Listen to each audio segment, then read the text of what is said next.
God called him blameless, and then he allowed everything to be taken from him. Not some things, not most things, but everything. And Job had no idea why.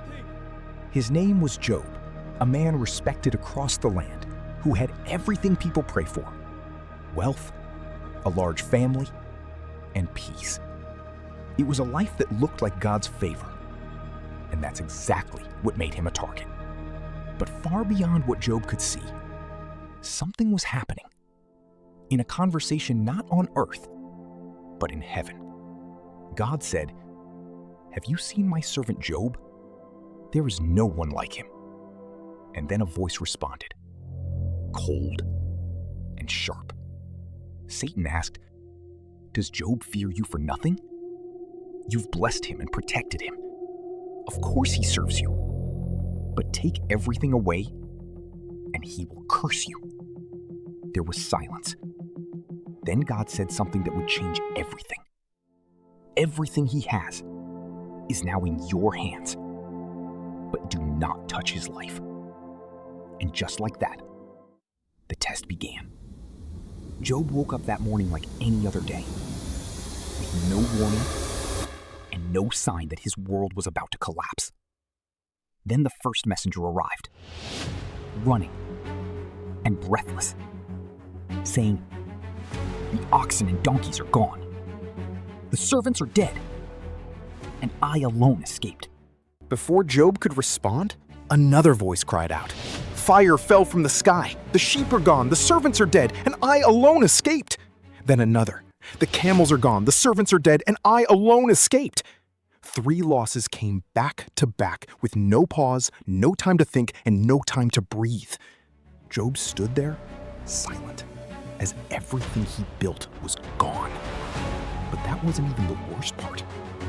A 4th messenger stepped forward, slower and shaking, saying, "Your sons and daughters were together. When a wind came, the house collapsed, and they are all gone." 10 children were gone in a moment. Job stood up, tore his robe, shaved his head, and fell to the ground. And then he said something no one expected. "Naked I came into this world, and naked I will leave. The Lord gave, and the Lord has taken away. Blessed be the name of the Lord." He didn't curse or break. He worshipped. And the record says that in all this, Job did not sin. If this story is already hitting you, stay with it because it gets harder. Everything changed again when the conversation in heaven returned. God said, "He still holds on. He has lost everything and still remains faithful." Satan replied, "Touch his body, and he will break." God answered, "He is in your hands. Spare his life."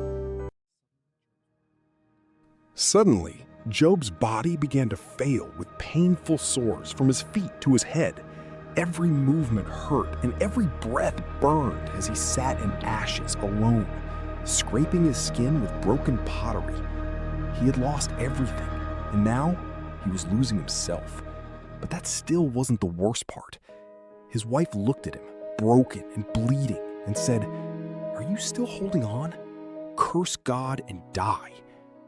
The last voice he had left gave up on him. Job looked at her and said quietly, "Should we accept good and not trouble?" Still, he did not sin. Then his 3 friends came, and when they saw him, they didn't even recognize him. They sat with him for 7 days in silence, which was real friendship. But then they spoke. They told him he must have done something wrong and that God was punishing him, saying innocent people don't suffer like this. One of them even said his children might have deserved it. That broke something inside Job, and he cried out, "I did nothing wrong. Where is God, and why won't he answer me?" They kept pushing him, saying he wasn't as righteous as he thought and that this was his fault. 3 friends gave one message: blame.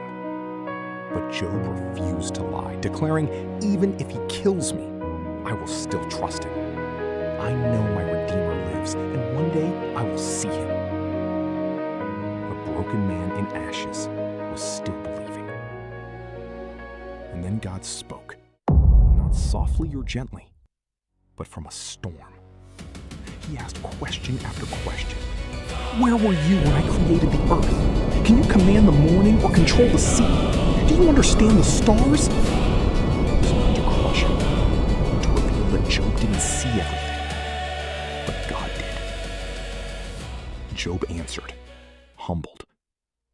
I had heard of you, but now I see you. That was enough. Everything shifted as God told the friends they were wrong and had not spoken truth. Then Job, the man they accused, prayed for them. Restoration came fully as everything doubled. Wealth returned, peace returned, and children came again. Job lived long, saw generations, and finished well. But this story is not really about what he got back. It's about what he held onto when everything was gone. Maybe you're in that place right now where nothing makes sense and prayers feel unanswered. Job didn't get the explanation he wanted, but he encountered something greater. And sometimes that is the answer. Because even when God is silent, he is not absent. If this story stayed with you, share it with someone who needs it, and subscribe to Animated Bible Chronicles, because some stories don't just inspire, they carry you through.